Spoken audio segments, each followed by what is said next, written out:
Hello everyone, welcome back to the channel banking professionals make it possible. उम्मीद करती हूँ आपकी तैयारी अच्छी चल रही होगी, आपका हेल्थ भी अच्छा होगा। आज मैं ऑली बोर्ड का mock test number 2 RRB officer scale 1 का मॉक टेस्ट नंबर 2 प्रीलिम्स का 2021 का सेट आपके साथ शेयर करने जा रही हूँ। क्योंकि मैंने 2020 का भी मॉक अपना स्कोर शेयर किया था, बट आपके रिक्वेस्ट थे कि मैम 2021 का ही शेयर कीजिए please. So this is on your demand कि आपको 2021 का सिर्फ चाहिए। तो चलिए बढ़ते हैं सॉल्यूशन एंड एनालिसिस की तरफ। सॉल्यूशन एंड एनालिसिस पे क्लिक किया तो आपको यहाँ पे दिखेगा मैंने टोटल अटेम्प्ट किया है 66, जिसमें 61 करेक्ट है और 5 मेरा रॉन्ग है। स्कोर है 59.67, टॉपर्स का स्कोर है 78.75।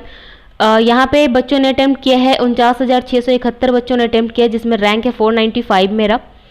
सेक्शनल अटेम्प्ट की बात करें तो लॉजिकल रीजनिंग में मैंने 40 अटेम्प्ट किया था और क्वांट्स में 26 किया था। लॉजिकल में रीजनिंग में 2 गलत और क्वांट्स में 3 गलत हो गए। स्कोर है 37.5 एंड 22.25।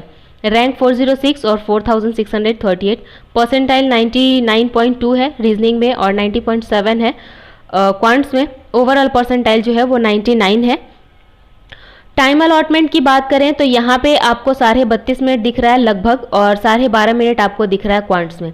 अब मैं कुछ और आपको बताऊं उससे पहले आपको ये ज़रूर बताऊंगी कि कल मैंने एक जो वीडियो अपलोड किया था कि आपको टाइम अलॉटमेंट कैसे करना है। ठीक है, टाइम अलॉटमेंट आपको कैसे करना है। मैंने आपको क्या कहा था कि 1 मिनट के अंदर आपको 80 सवाल को देखना है, देखने के बाद उसको स्किम करना है। ठीक है, बहुत सारे कमेंट आए कि ये लड़की पागल हो गई है, 1 मिनट के अंदर 80 सवाल स्किम करना। 80 सवाल देखना पॉसिबल नहीं है, ये तो स्किम करने की बात कर रही है।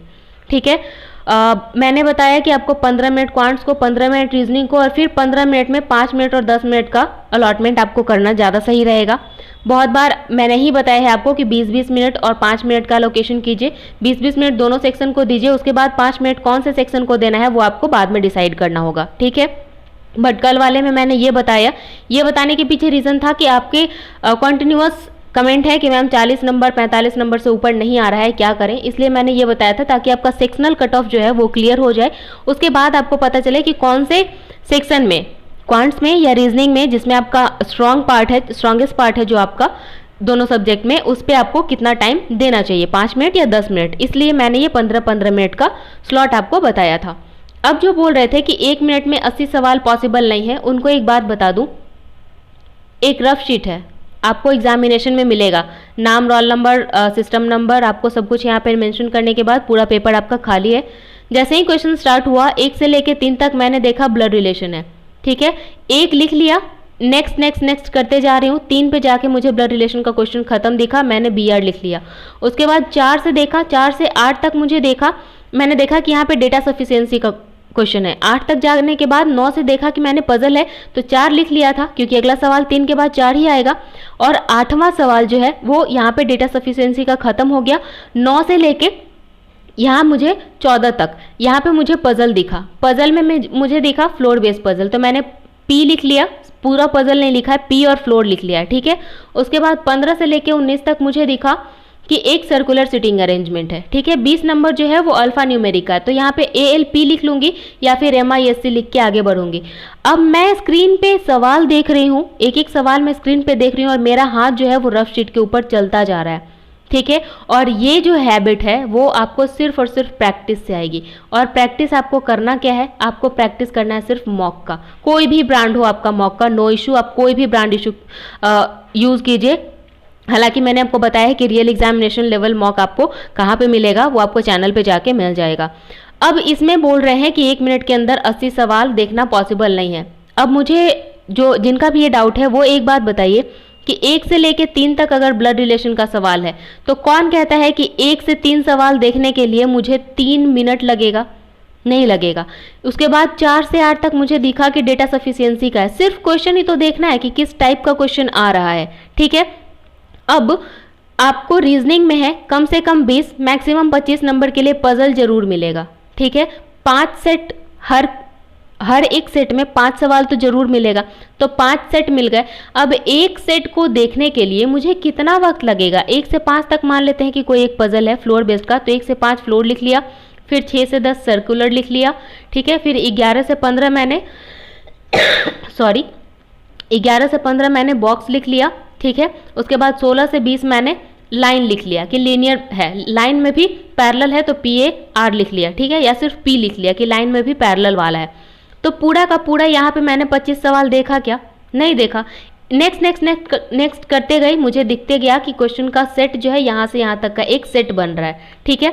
अब जैसे ही मैं सेट देखते जा रही थी, floor, circle, box, line, parallel, ये जो लिख रही थी, तो ये मैं स्क्रीन पे क्वेश्चन देख रही थी और रफ शीट पे लिखते जा रही थी। यहाँ पे मुझे और कोई ज़रूरत नहीं था कि पूरा डिटेल्स में वहाँ पे देखूँ। अब जैसा कि मैंने यहाँ पे मॉक में प्रैक्टिस किया है, उसके अकॉर्डिंग मुझे पता चलेगा कि पहले मुझे बॉक्स वाला करना है या पहले मुझे सर्किल वाला करना है, क्योंकि मैंने मॉक में प्रैक्टिस किया हुआ है भाई। अगर मुझे फ्लोर बेस मिलेगा तो अगर मेरा स्ट्रॉन्गेस्ट पार्ट है फ्लोर बेस, तो मैं फ्लोर बेस से स्टार्ट करूंगी। मुझे डर लगता है, थोड़ा भी डर लगता है फ्लोर बेस में, और सर्कुलर सिटिंग अरेंजमेंट मुझे बहुत अच्छे से, चाहे जैसा भी दे दे, सर्कुलर बन जाएगा मेरे से, तो डेफिनेटली मैं पहले सर्कुलर वाला करूंगी। अगर मैं पूरा क्वेश्चन नहीं देखूंगी और पूरा क्वेश्चन स्कीम नहीं करूंगी तो क्या होगा, मैं फ्लोर पे सबसे पहले जंप करूंगी, और मुझे पता है कि सर्किल मेरे से बनने वाला है, लेकिन ये मैं लास्ट में आऊंगी अगर यहाँ पे, या फिर फ्लोर में मेरे से ज़्यादा वक्त लग गया, सर्किल में कम वक्त में बनाया जा सकता था, तो ये लॉस की भरपाई पूरा 1 साल लगाएगा आपका। ये तो हो गया यहाँ पे 25 सवाल देखने की बात, ठीक है। वैसे ही DI में आइए, DI भी आपको 20 नंबर के लिए मिलेगा, 4 सेट यहाँ पे भी मिलेगा। 1 से लेके 5 तक में एक DI है जो टेबल वाला DI है, ठीक है। 6 से लेके 10 में एक DI है जो कि केसलेट DI है। 11 से 15 तक में पाई चार्ट का DI है, और 16 से 20 तक में आपके पास लाइन वाला DI है, ठीक है। तो आपको पता है कि केसलेट में जिनका भी हाथ तंग है केसलेट में, वो केसलेट पहले अगर उठा लिए तो समझ लो कि आपका टाइम का बुरा समय स्टार्ट हो चुका है, ठीक है। आपके टाइम का ही टाइम खराब हो चुका है। तो यहाँ पे अगर हमने जब तक पूरा क्वेश्चन नहीं देखा है कि कौन सा सेट कहाँ पे अवेलेबल है, मेरे कंफर्ट जोन में कौन सा क्वेश्चन आता है जो कि मुझे पहले बनाना चाहिए, तो क्या ये पॉसिबल है? देखिए, बहुत बार होता है क्या, जब मैंने शुरुआत किया था बैंकिंग का सॉरी, तो बहुत सारे कमेंट्स मैं भी पूछती थी, मैं भी देखती थी, तो मुझे वहाँ से पता चला कि बहुत बच्चे बोलते थे कि यार पेपर में ना सिंप्लीफिकेशन अप्रॉक्सीमेशन है, और मैंने वो क्वेश्चन ही लास्ट में देखा। ये गलती मैंने भी की थी। एक एग्जामिनेशन में SBI PO 2018 का मैंने भी यही गलती किया था। मैं सिर्फ शुरू से क्वेश्चन देखते आई और बस बनाते बनाते लास्ट में मुझे पता चला कि 2 मिनट के अंदर मेरे पास ये क्वेश्चन दिखे, और जो कि मेरे से पॉसिबल नहीं थे कि 2 मिनट के अंदर मैं पूरा क्वेश्चन वहाँ पे बना लूँ, ठीक है। तो ये गलती मैंने की थी, इसलिए कहती हूँ कि पूरा क्वेश्चन 1 मिनट के अंदर आप पूरा देख लो एटलीस्ट कि कौन सा क्वेश्चन कहाँ पे है। जैसे सिंप्लीफिकेशन एंड अप्रॉक्सीमेशन और आपका नंबर सीरीज दोनों दिया हुआ है, ठीक है। ये दोनों पेपर में आए हुए हैं, और ये सबसे लास्ट में देगा। अगर ये इजी सेक्शन है ना और ये सबसे लास्ट में दिया, आपको आदत है कि 1 से लेके 80 तक ही जाना है, बीच में मुझे कोई क्वेश्चन को स्किप नहीं करना है, आगे बढ़ते ही जाना है कंटिन्यूअस, और लास्ट में आपके पास 1 मिनट 30 सेकेंड बचा, और आपको लग रहा है कि यहाँ पे जो केसलेट में मैंने 4 मिनट लगाए ना, वो बहुत अच्छा रहा। 4 मिनट के अंदर मैंने 5 सवाल बना लिए। अरे इंसान, 1.5 मिनट जो यहाँ और 4 मिनट यहाँ, अगर आप 5 मिनट लगाते तो 5 सवाल ये और 5 सवाल ये, 10 नंबर बना सकते थे। किया कितना आपने? सिर्फ और सिर्फ 5।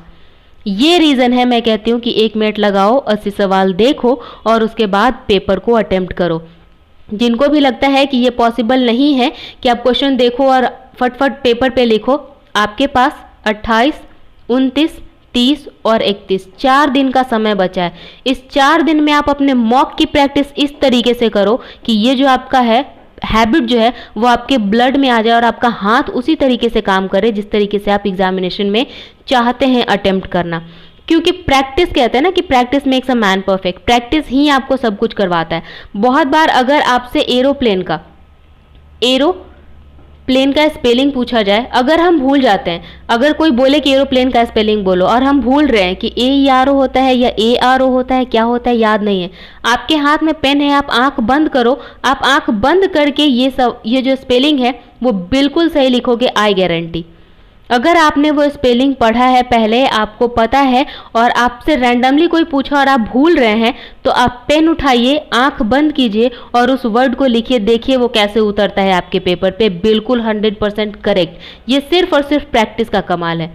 वो प्रैक्टिस होगा, आपके ब्लड में वो चीज़ आ जाएगा, ठीक है, इसलिए कहती हूँ कि इस तरीके से प्रैक्टिस कीजिए कि आपके एग्जामिनेशन में भी आपका वही परफॉर्मेंस रहे जो आप घर में देते आ रहे हैं। तो अब उम्मीद करती हूँ कि आपका जो ये डाउट था कि 1 मिनट में 80 सवाल नहीं किया जा सकता है, नहीं देखा जा सकता है, किया तो नहीं जा सकता बट हाँ नहीं देखा जा सकता है 1 मिनट में पूरा 80 सवाल, तो भाई जिनका भी ये डाउट है अब मैं कुछ नहीं कर सकती। मैंने बहुत कोशिश की आपको समझाने का कि ये पॉसिबल है, आप करके देखिए।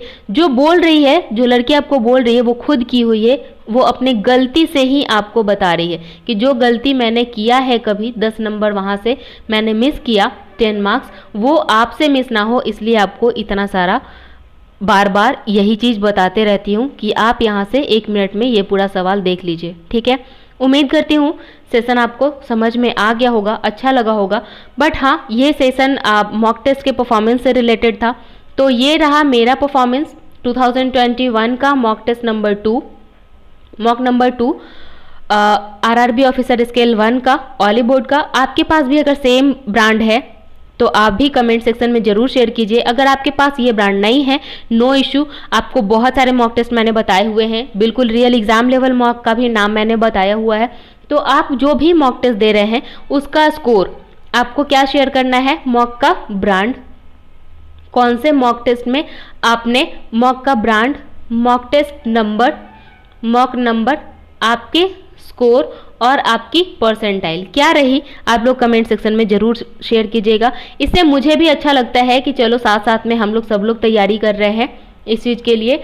और जिनका भी कम स्कोर रहता है या परसेंटाइल कम रहता है, जिनको लो फील होता है, उनको भी मैं सजेस्ट कर देती हूँ कि आपको आगे क्या करना है। सो उम्मीद करती हूँ ओवरऑल सेशन आपको पसंद आया होगा, अच्छा लगा हो तो लाइक ज़रूर कर दीजिएगा, दोस्तों के साथ शेयर भी कीजिए ताकि उन्हें भी ये डाउट ना रहे कि 1 मिनट के अंदर 80 सवाल नहीं देखा जा सकता है। मिलेंगे अगले सेशन में, तब तक तैयारी जारी रखिए, हेल्थ का ख्याल रखिए। See you soon, all the best, bye.